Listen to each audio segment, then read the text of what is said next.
তো এগুলো কি, এই ছবিগুলো কিসের, এগুলা কি জন্য, কিসের জন্য এগুলো প্রয়োজন বলতে পারবে?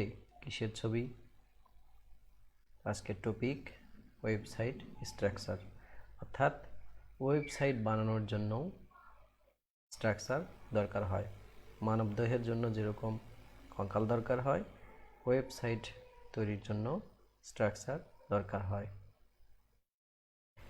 পাঠ শেষে তোমরা ওয়েবসাইটের কাঠামো কী তা বলতে পারবে, স্ট্রাকচারগুলির মধ্যে কোনটি কখন ব্যবহার করতে হয় তা ব্যাখ্যা করতে পারবে, ছবি দেখে চিহ্নিত করতে পারবে, সুবিধা ও অসুবিধা বলতে পারবে, উদ্দীপক পড়ে ওয়েব স্ট্রাকচার শনাক্ত করতে পারবে। প্রশ্ন 1, ওয়েবসাইট কাঠামো কি?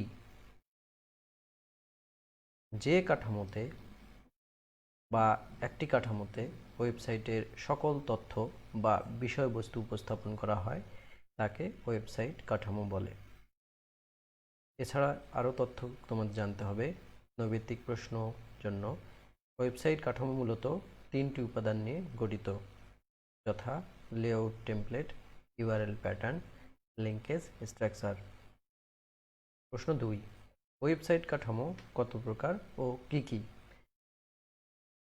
ওয়েবসাইট কাঠামো 4 প্রকার, যথা হায়ারার্কিক্যাল বা ট্রি কাঠামো, নেটওয়ার্ক কাঠামো, লিনিয়ার কাঠামো, কম্বিনেশন কাঠামো।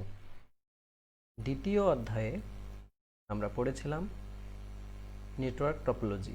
তো নেটওয়ার্ক টপোলজিতে বিভিন্ন সন্নিবেশে কম্পিউটারগুলো পরস্পরের সাথে সংযুক্ত থাকে, কিন্তু ওয়েবসাইট স্ট্রাকচারে ওয়েব পেজগুলো পরস্পরের সাথে সংযুক্ত থাকে বিভিন্ন সিস্টেমে। তো এখানে আমাদের দ্বিতীয় অধ্যায়ের যে আমরা টপোলজিগুলো পড়েছিলাম সেগুলোর সাথে এগুলোর হুবহু মিল আছে। দেখো, ট্রি কাঠামোর সাথে ট্রি টপোলজির মিল, নেটওয়ার্ক কাঠামো হচ্ছে মেশ টপোলজি, লিনিয়ার কাঠামো হচ্ছে রিং টপোলজির সাথে মিল আছে, কম্বিনেশন কাঠামো হলো হাইব্রিড টপোলজির মতো। আর এখানে কিন্তু স্টার এবং বাস টপোলজি নাই। তো আগের মতোই ওয়েবসাইট কাঠামোগুলোর বৈশিষ্ট্য, সুবিধা অসুবিধা ছবি দেখে চিহ্নিত করা শিখতে হবে। সৃজনশীল প্রশ্নে হয়তো এই কাঠামোগুলোর ছবি তুলে দিয়ে প্রশ্ন করবে যে ওয়েবসাইট কাঠামো চিহ্নিত করো বা ব্যাখ্যা করো। তারপরে 2 ধরনের ওয়েবসাইট দিয়ে বলবে যে কোনটির থেকে কোনটির সুবিধা বেশি। তো সৃজনশীল প্রশ্নের জন্য তোমাদের এই 4 প্রকার ওয়েব স্ট্রাকচার ভালোভাবে চিনতে শিখতে হবে। তো ওয়েব স্ট্রাকচারে কি থাকে, কি ধরনের পেজ থাকে? তো প্রায় সব ধরনের ওয়েব স্ট্রাকচারেই হোম পেজ থাকে, তারপরে এই যে দ্বিতীয় ধাপে এগুলোকে বলা হয় মেইন সেকশন পেজ, বাংলায় মূলধারার পেজ। আর এই মেইন সেকশন পেজ থেকে আবার যে শাখা বের হলো এগুলোকে বলা হয় উপধারার পেজ। তো যে অবকাঠামোতে একটি ওয়েবসাইটের সকল তথ্য উপস্থাপন করা হয় তাকে ওয়েবসাইটের কাঠামো বলে। সুন্দর কথা। একটি ওয়েবসাইটের কাঠামোতে বিভিন্ন ধরনের পেজ থাকতে পারে। কয় ধরনের পেজ থাকতে পারে? 3 ধরনের পেজ থাকতে পারে, হোম পেজ, মূলধারার পেজ, উপধারার পেজ। আমরা এখন এই 4 প্রকার ওয়েব স্ট্রাকচার ডিটেইলস পড়ব, সুবিধা অসুবিধা। তো হায়ারার্কিক্যাল কাঠামো, এই কাঠামোতে ওয়েব পেজের শাখা প্রশাখায় সাজানো থাকে। দেখো, এটা খুব মনোযোগ দিয়ে শিখবে, শাখা প্রশাখায় সাজানো থাকে। আর কি থাকে? হোম পেজে সাবমেনু, অন্যান্য পেজে লিঙ্ক থাকে। হোম পেজে থাকে সাবমেনু এবং অন্যান্য পেজের লিঙ্ক। সাবমেনু থেকে অন্যান্য পেজে যাওয়া যায়। ওয়েবসাইট কাঠামোর মধ্যে হায়ারার্কিক্যাল বা ট্রি কাঠামো সব থেকে জনপ্রিয়। এটা অবজেক্টিভ প্রশ্ন। স্কুল, কলেজ, বিশ্ববিদ্যালয় এবং বড় বড় কর্পোরেট প্রতিষ্ঠানের এই ধরনের ওয়েবসাইট তৈরি করা যায়। এবার চলো আমরা হায়ারার্কিক্যাল কাঠামোর বিভিন্ন বোর্ডে আসা ছবিগুলো দেখি। এখানে দেখো, এটাও ট্রি কাঠামো, এটাও ট্রি কাঠামো, এটা জাস্ট বাঁকা করে দেওয়া আছে। আর এটাও কিন্তু ট্রি কাঠামো, তবে তোমাদের মনে হতে পারে যে এটা স্টার টপোলজি, কিন্তু ওয়েব স্ট্রাকচারে স্টার টপোলজি নেই। আমরা জানি স্টার টপোলজির সমন্বিত রূপই হচ্ছে ট্রি টপোলজি, কাজেই এটাও কিন্তু ট্রি বা হায়ারার্কিক্যাল কাঠামো। এরপরে আমরা দেখব ওয়েব লিঙ্কড বা নেটওয়ার্ক কাঠামো। যে ধরনের ওয়েবসাইট কাঠামোতে প্রত্যেকটি পেজের সাথে প্রত্যেকটি পেজের লিঙ্ক করা থাকে তাকে ওয়েব লিঙ্ক বা নেটওয়ার্ক কাঠামো বলে। এই কাঠামোতে যে কোনো পেজ থেকে হোম পেজে যাওয়া যায়। তাহলে দেখো এই পেজ থেকে যে কোনো পেজ থেকে হোম পেজে যাওয়া যায়। এই ধরনের ওয়েবসাইটে ফ্রেমের মধ্যে অন্য পেজের লিঙ্কগুলো মেনু করে দেওয়া থাকে। তাহলে নেটওয়ার্ক কাঠামো হচ্ছে যে প্রত্যেকটি পেজের সাথে প্রত্যেকটি পেজে লিঙ্ক করা থাকে, ঠিক মেশ টপোলজির মতো। দ্বিতীয় অধ্যায়ে যে আমরা মেশ টপোলজি পড়েছিলাম ঠিক তার মতোই। আসো ছবি দেখি। তো এখানে দেখো প্রত্যেকটি পেজের সাথে প্রত্যেকটি পেজের কানেকশন দেওয়া আছে, এখানেও কানেকশন দেওয়া আছে। তো এইগুলোই কিন্তু নেটওয়ার্ক কাঠামোর ছবি। আর এই কাঠামোর একটি অন্যতম বৈশিষ্ট্য হলো ব্যবহারকারীর সময় কম লাগে, তবে এটা জটিল। তাহলে এই নেটওয়ার্ক কাঠামো জটিল হলেও ব্যবহারকারীর সময় কম লাগে। এরপর আমরা দেখব লিনিয়ার কাঠামো। লিনিয়ার এই কথাটি এসেছে লাইন থেকে। লাইন মানে কি? সারি। তাহলে লিনিয়ার ওয়েবসাইটের পেজগুলো নির্দিষ্ট ক্রমানুসারে সাজানো থাকে। যখনই এই ক্রম কথাটা দেখবে বা সিকোয়েন্স কথাটা দেখবে তখনই বুঝবে যে সেটা লিনিয়ার কাঠামো। লিনিয়ার কাঠামোতে ওয়েব পেজগুলো একের পর এক সাজানো থাকে, তাই এই ধরনের কাঠামোকে সিকোয়েন্সিয়াল কাঠামো বলা হয়। এই ধরনের পেজগুলোতে সাধারণত আরও একটা বৈশিষ্ট্য হচ্ছে যে এখানে নেক্সট, প্রিভিয়াস, ফার্স্ট, লাস্ট এই লিঙ্কগুলো থাকবে। ওয়েব পেজের সংখ্যা কম হলে এই ধরনের কাঠামো ব্যবহার করা হয়। খেয়াল রাখবে, ওয়েব পেজের সংখ্যা যদি কম হয় তাহলেই কিন্তু এই কাঠামো ব্যবহার করা হয়। এই কৌশলের মাধ্যমে কোনো শিক্ষামূলক বিষয়বস্তু যেমন বই, ম্যানুয়াল ইত্যাদি ওয়েব পেজে পাবলিশ করা হয়। কিন্তু এটার অনেক বড় একটা অসুবিধা হলো বড় ধরনের ওয়েবসাইটের ক্ষেত্রে লিনিয়ার কাঠামো প্রযোজ্য নয়, কারণ এর প্রত্যেকটা পৃষ্ঠাতেই একবার করে যেতে হয়, যা ব্যবহারিকের জন্য বিরক্তিকর কারণ হয়ে দাঁড়ায়। আসো আমরা ছবি দেখি। এখানে দেখো এটা হচ্ছে লিনিয়ার কাঠামো, তীর চিহ্ন দেওয়া আছে। এই পেজ থেকে এই পেজে, এই পেজ থেকে এই পেজে একটার পর একটা যেতে হয়। এখান থেকে আমরা এখানে কিন্তু যেতে পারবো না এক লাফে। আবার এটা থেকে এখানে, এখান থেকে এখানে, এইভাবেই সাজানো হয়ে থাকে। এটা দেখো, এটা একটা বোর্ডে আসছিল ভিকারুননিসা নূন স্কুল অ্যান্ড কলেজে। এখানে কিন্তু দেখো রিং টপোলজির মতো দেখতে হয়েছে, কিন্তু এখানে কি লেখা আছে? এইচপি মানে হলো হোম পেজ, P1 মানে পেজ 1, পেজ 2, পেজ 3। তো এটা হচ্ছে লিনিয়ার পেজ। এবার আমরা দেখব হাইব্রিড বা কম্বিনেশন কাঠামো। একাধিক কাঠামো ব্যবহার করে ওয়েবসাইট ডিজাইন করা হলে তাকে কম্বিনেশন কাঠামো বলে। ব্যাপারটা খেয়াল রাখো, একাধিক কাঠামো, অর্থাৎ আমরা যে 3 প্রকার কাঠামো পড়লাম, ট্রি, তারপরে লিনিয়ার, তারপরে হচ্ছে নেটওয়ার্ক, যদি এই 3 প্রকার কাঠামোর যে কোনো 2 প্রকার বা 3টাই আমরা ব্যবহার করে হলো কাঠামো তৈরি করি, তাহলে সেটা হয়ে যাবে হাইব্রিড কাঠামো।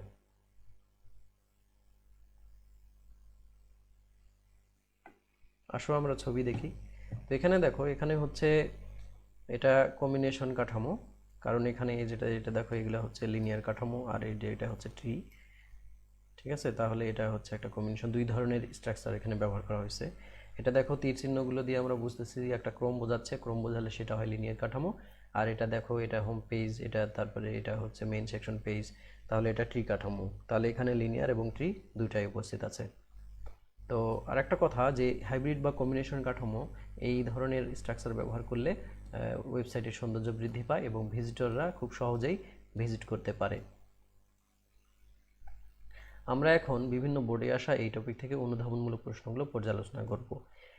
ওয়েবসাইটের হায়ারার্কিক্যাল স্ট্রাকচার ব্যাখ্যা করো। হায়ারার্কিক্যাল স্ট্রাকচার মানে কি? মানে ট্রি টপোলজিটা ব্যাখ্যা করতে বলতেছে। তো ট্রি টপোলজি সব কিছু এখানে লিখে দিতে হবে।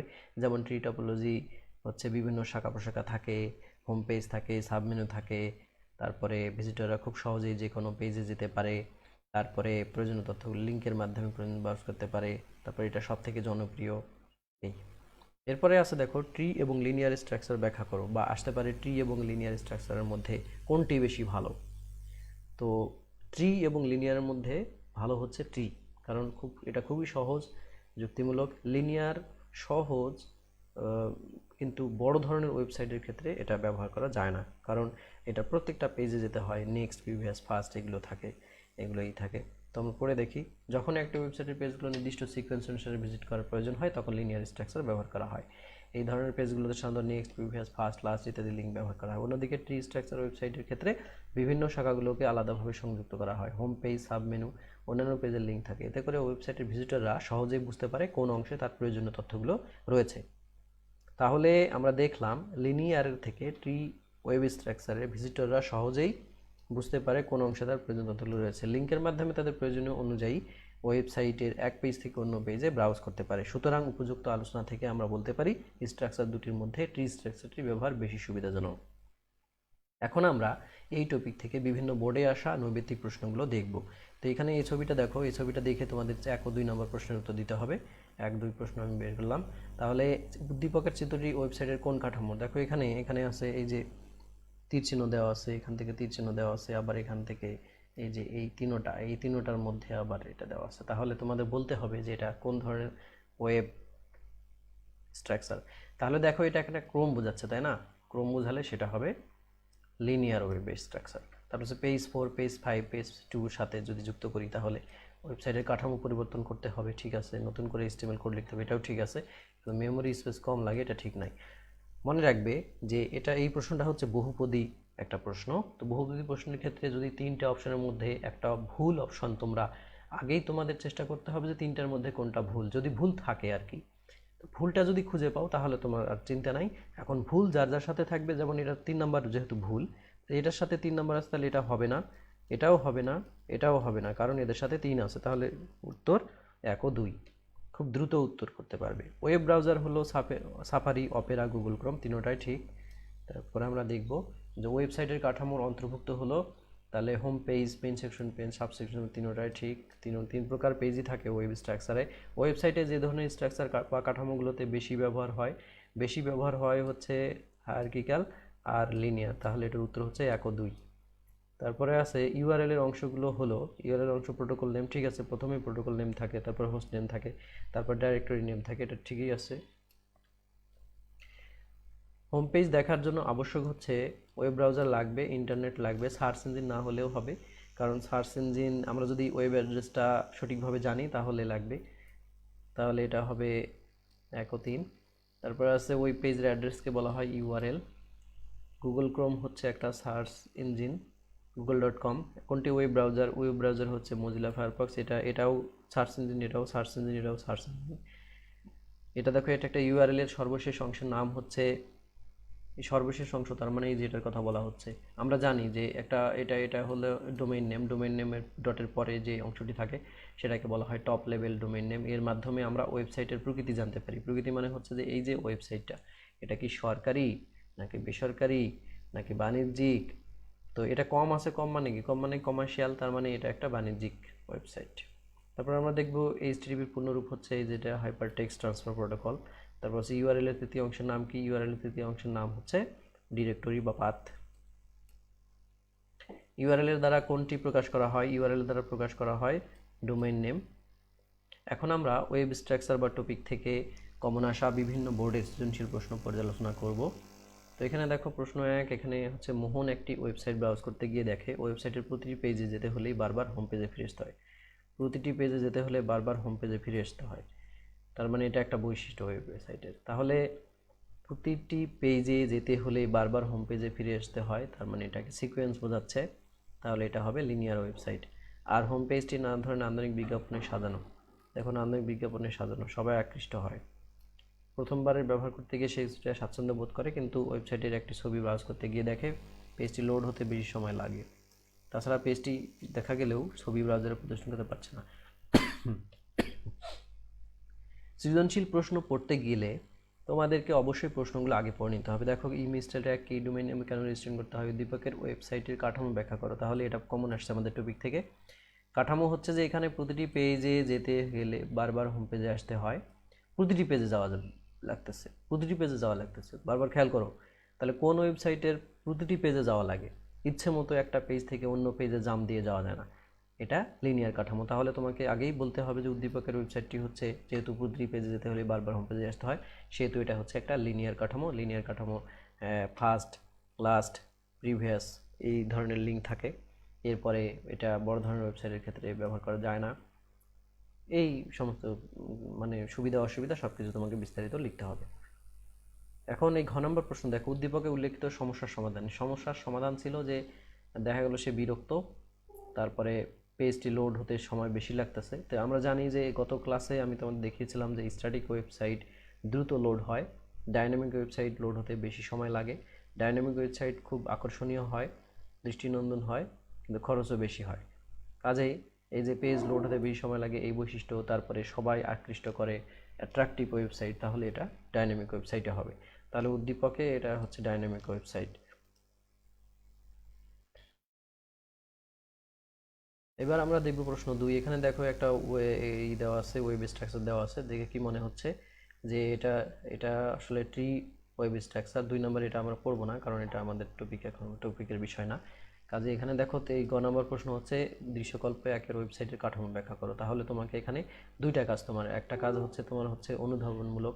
অনুধাবনমূলক মানে চিনতে পারা, যে এই ওয়েব স্ট্রাকচারটা দেখেই তোমাকে চিনতে হবে যে এটা আসলে কোন ধরনের ওয়েবসাইট। তাহলে এটা কোন ধরনের ওয়েব স্ট্রাকচার? এটা হচ্ছে ট্রি।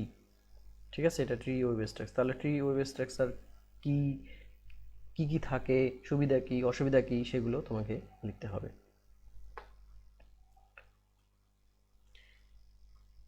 এবার দেখো, দুই বন্ধু আনিস এবং ইকবাল ওয়েব পেজ তৈরির প্রশিক্ষণ নেয়। আনিস 1 এবং ইকবাল চিত্র 2 কাঠামো বেছে নেয়। তাহলে এটা নিচে ইকবাল হচ্ছে এটা, আর আনিস হচ্ছে এটা আনিস, আর এটা হচ্ছে ইকবাল। দেখি, তাহলে এখানে আছে ইকবালের ওয়েব পেজ স্ট্রাকচার শনাক্ত করো। তাহলে ইকবালের ওয়েব পেজ এটা ইকবালটা দেখো 1 2 3 আবার তীর চিহ্ন দেওয়া আছে, তার মানে এটা একটা সিকোয়েন্স বোঝাচ্ছে। তাহলে এটা কোন ধরনের ওয়েব স্ট্রাকচার হবে? বলো বলো। লিনিয়ার। তাহলে লিনিয়ার ওয়েব স্ট্রাকচারের সুবিধা অসুবিধা, কিভাবে গঠন, ছবি, এগুলো একে তোমরা দেখিয়ে দিবে। তারপরে এখানে এই প্রশ্ন, ঘ নম্বর প্রশ্নটাও এখান থেকে কমন আসছে। এখানে দেখো যে উদ্দীপকের স্ট্রাকচার দুটির মধ্যে, তাহলে এটা কি? আনিসেরটা কোন ধরনের স্ট্রাকচার? দেখো এটা গাছের গোড়া, তারপরে এগুলা প্রথম ডালগুলা বের হলো, তাহলে এটা কি ট্রি স্ট্রাকচার। তাহলে ট্রি এবং লিনিয়ারের মধ্যে তুলনামূলক আলোচনা করার পর, সুবিধা অসুবিধা বলার পর শেষে বলতে হবে যে লিনিয়ারের থেকে ট্রি স্ট্রাকচারই বেশি সুবিধাজনক। কিছুক্ষণ আগে যে আমি একটা প্রশ্ন দেখালাম, ওই প্রশ্নটা এটা। এরপর দেখো, রাজশাহী, কুমিল্লা, চট্টগ্রাম, বরিশাল বোর্ডে এই প্রশ্নটা 2018 সালে এসেছিল। এটা কি? এটা একটা ওয়েব স্ট্রাকচার। তো এখানে দেখো পেজ লেখা আছে, প্রত্যেকটা পেজের সাথে প্রত্যেকটা পেজের কানেকশন দেওয়া আছে। দেখছো, তো প্রতিটা পেজের সাথে প্রতিটা পেজে যদি কানেকশন থাকে, এই ধরনের ওয়েব স্ট্রাকচারকে বলা হয় নেটওয়ার্ক ওয়েব বা ওয়েব লিঙ্কড স্ট্রাকচার। এবার দেখো, ঢাকা বোর্ডে 2019 সালে এই প্রশ্নটা এসেছিল। এখানে হোম পেজ লেখা আছে, দেখো তো এটা স্টার টপোলজির মতো দেখতে, তাই না? কিন্তু পেজ আছে যে, আর এটা পেজ থাকলে তোমাদের বুঝতে হবে এটা একটা ওয়েবসাইট স্ট্রাকচার। তো টপোলজিতে স্টার যাকে বলা হয়, ওয়েব স্ট্রাকচারে এসে সেটাকেই, এখানে তো আর হলো স্টার টপোলজি নাই, এখানে আছে ট্রি স্ট্রাকচার। কাজে এটা ট্রি স্ট্রাকচার, এটাই তোমাদের এখানে ব্যাখ্যা করতে হবে, এটা এই প্রশ্নটা। এবার দেখো, যশোর বোর্ড 2019 সালে এসেছিল দৃশ্যকল্প 1, এটা একটা। তো এখানে দেখো প্রথমেই বলবে যে দৃশ্যকল্প, এই যে দৃশ্যকল্প 1 এবং দৃশ্যকল্প 2 এর ওয়েবসাইট কাঠামোর মধ্যে কোনটি বেশি সুবিধাজনক। তো এই ঘ নম্বর প্রশ্নের জন্য তোমাদের বলতেছে যে এটা আর এটার মধ্যে কোনটা বেশি ভালো। তাহলে এটা তোমরা নিশ্চয়ই চিনতে পেরেছো যে এটা ট্রি ওয়েব স্ট্রাকচার। এটা একটু সমস্যা হতে পারে, কারণ এটা ট্রির মতোই দেখতে মনে হচ্ছে, কিন্তু খেয়াল করে দেখো এটাতে কয়টা করে তীর আছে? দুইটা করে তীর থাকলে দেখো এটা থেকে এটা যাওয়া যায়, এটা থেকে এটা যাওয়া যায়, এটা থেকে এটাতে, এটা থেকে এটা থেকে। ঠিক আছে, তাহলে এখানে একটা কি বোঝাচ্ছে? সিকোয়েন্স বোঝাচ্ছে। সিকোয়েন্স বোঝালে সেটা কি হয়? লিনিয়ার। তাহলে আগের প্রশ্নটাই, যেটা লিনিয়ারের সাথে ট্রি ওয়েব স্ট্রাকচারের কোনটির সুবিধা, আগের প্রশ্নটাই কিন্তু এইবার উদ্দীপকের ছবি দিয়ে তোমাদের দিয়েছে। এবার দেখো, এটা চট্টগ্রাম বোর্ডে 2019 সালে এসেছিল। এটা দেখো, এখানেও এটা সিকোয়েন্স বোঝাচ্ছে, তীর চিহ্ন আছে এবং সিকোয়েন্স বোঝাচ্ছে, তাহলে এটা হচ্ছে লিনিয়ার ওয়েব স্ট্রাকচার। এরপর দেখো, এটাতে ভিকারুননিসা স্কুল অ্যান্ড কলেজে আসছিল এটা। তো এটাতে দেখো, এই যে এইচপি মানে কি? এইচ তো হোম, পিতে পেজ, P1 তে পেজ 1, পেজ 2। তো এখানে এই পেজগুলো প্রত্যেকটার সাথে প্রত্যেকটা আছে, এবং এটা রিং এর মতো। আমি আগে বলেছিলাম যে তোমাদের টপোলজিতে রিং টপোলজির সাথে লিনিয়ার ওয়েব স্ট্রাকচারের মিল আছে, তাহলে এটা হচ্ছে লিনিয়ার ওয়েব স্ট্রাকচার। এবার দেখো, এটাও কিন্তু আগের প্রশ্নটাই ঘুরে আসছে, যে এই যে একটা পেজ, এই যে একটা পেজ, মাঝখানে একটা, প্রত্যেকটার সাথে প্রত্যেকটার কানেকশন আছে। আগে আমরা দেখলাম একটা পেজ, ওই পেজে এই যে এটা ছিল না, অর্থাৎ সেটা ছিল একটা স্টার টপোলজির মতো, কিন্তু এখানে স্টার টপোলজির মতোই কিন্তু আলাদাভাবে এই যে তীর চিহ্নগুলো দেওয়া আছে। তার মানে কি? যদি এই বাইরের তীর চিহ্নগুলো না থাকতো তাহলে কিন্তু এটা ট্রি কাঠামো হয়ে যেত, কিন্তু যেহেতু আরও একটা করে কানেকশন আছে তখন এটা কিন্তু আর ট্রি না, এটা কি হয়ে গেল, নেটওয়ার্ক কাঠামো, কারণ প্রত্যেকটা পেজের সাথে প্রত্যেকটা পেজের কানেকশন আছে। তখন তোমাদের উত্তরে বলতে হবে যে ওয়েবসাইটের কাঠামো হচ্ছে নেটওয়ার্ক কাঠামো। এই ধরনের কাঠামোগুলোতে সব পেজের সাথে সব পেজের লিঙ্ক থাকে, একটি মেইন পেজের সাথে যেভাবে অন্য পেজের লিঙ্ক করা থাকে ঠিক তেমনি অন্য পেজের সাথেও লিঙ্ক করা থাকে। ফ্রেম ব্যবহার করে তৈরি করা হয় সাইটগুলো। তারপরে ব্যবহারকারী খুব কম সময়ে ওয়েবসাইট ব্রাউজ করতে পারে। এখন আমরা এই ওয়েবসাইট কাঠামো থেকে অবজেক্টিভ প্রশ্নগুলো দেখব। কোন স্ট্রাকচারের প্রত্যেকটি পেজ হচ্ছে অনুক্রমিক, অনুক্রমিক হলে সেটা হয় লিনিয়ার। এখানে দেখো এখান থেকে এখানে এখানে এটা কি বোঝা যাচ্ছে, এটা হচ্ছে নেটওয়ার্ক কাঠামো, তাই না? এটা আবার ট্রি বোঝা যাচ্ছে, ট্রি। তাহলে দুই ধরনের কাঠামো এখানে আছে, তাহলে এটা কি হলো, কম্বিনেশন কাঠামো। আমরা জানি যে একাধিক ওয়েব স্ট্রাকচার ব্যবহার করে ওয়েব ডিজাইন করলে সেটা হয় combination web structure. Web page navigation tool হচ্ছে এটা, তিনটাই হবে। তারপরে আছে নিচের উদ্দীপকটি পড়ো এবং 4-5 প্রশ্নের উত্তর দাও। মিলন অনলাইন ট্রেনিং নামে একটি ওয়েবসাইট তৈরি করেছে, কিন্তু ওয়েব পেজটি লোডিং করার পর সে কোনো ডেটার মান পরিবর্তন করতে পারছে না। এই ব্যাপারে শিক্ষকের কাছে পরামর্শ চাইল। শিক্ষক তাকে কয়েকটি ভাষার কথা বললেন যার মাধ্যমে মিলন তার সমস্যার সমাধান করতে পারবে। তাহলে মিলনের সমস্যাটা আগে চিন্তা করো। সমস্যা ছিল সে একটা ওয়েবসাইট বানিয়েছে, তারপর ইন্টারনেটে সাবমিটও করেছে, কিন্তু সেটা আর পরিবর্তন করতে পারছে না। আমরা জানি স্ট্যাটিক ওয়েবসাইট সাবমিট করার পর পরিবর্তন করা যায় না, পরিবর্তন করতে হলে ওয়েবসাইটকে বন্ধ করে পরিবর্তন করতে হয়, কিন্তু ডাইনামিক ওয়েবসাইট রান টাইম অবস্থায় পরিবর্তন করা যায়। কাজেই মিলনের তৈরি ওয়েবসাইটটি ছিল স্ট্যাটিক ওয়েবসাইট। শিক্ষক মিলনকে যে ভাষার কথা বলেন তা হলো হাই লেভেল ল্যাঙ্গুয়েজ, এটা তিনটাই হবে। তাহলে এটা 1, 2, 3। কোন ওয়েব স্ট্রাকচারের সবগুলো পেজের সাথে সবগুলো পেজের লিঙ্ক থাকে, প্রত্যেক পেজের সাথে লিঙ্ক থাকে, তাহলে এটা হচ্ছে নেটওয়ার্ক কাঠামো। ওয়েবসাইটের ক্ষেত্রে সবচেয়ে সহজ এবং যুক্তিপূর্ণ কোন স্ট্রাকচার, সবথেকে সহজ এবং যুক্তিপূর্ণ ওয়েব স্ট্রাকচার হচ্ছে হায়ারার্কিক্যাল বা ট্রি ওয়েব স্ট্রাকচার। এই চিত্রটি লক্ষ্য করো, দেখো এই চিত্রতে এটা থেকে এটাতে গেছে, এইভাবে গেছে, তাহলে একটা ধারাবাহিকতা বোঝাচ্ছে এখানে। তাহলে ধারাবাহিকতা বা সিকোয়েন্স বোঝালে এটা হবে লিনিয়ার। যখন কোনো ওয়েবসাইটের বিভিন্ন পেজ ভ্রমণ মানে কি, যেভাবে ভ্রমণ একটি নির্দিষ্ট ক্রমানুসারে চালনা করার প্রয়োজন হয় তখন কোন স্ট্রাকচার ব্যবহার করা হয়, সেটা হচ্ছে লিনিয়ার।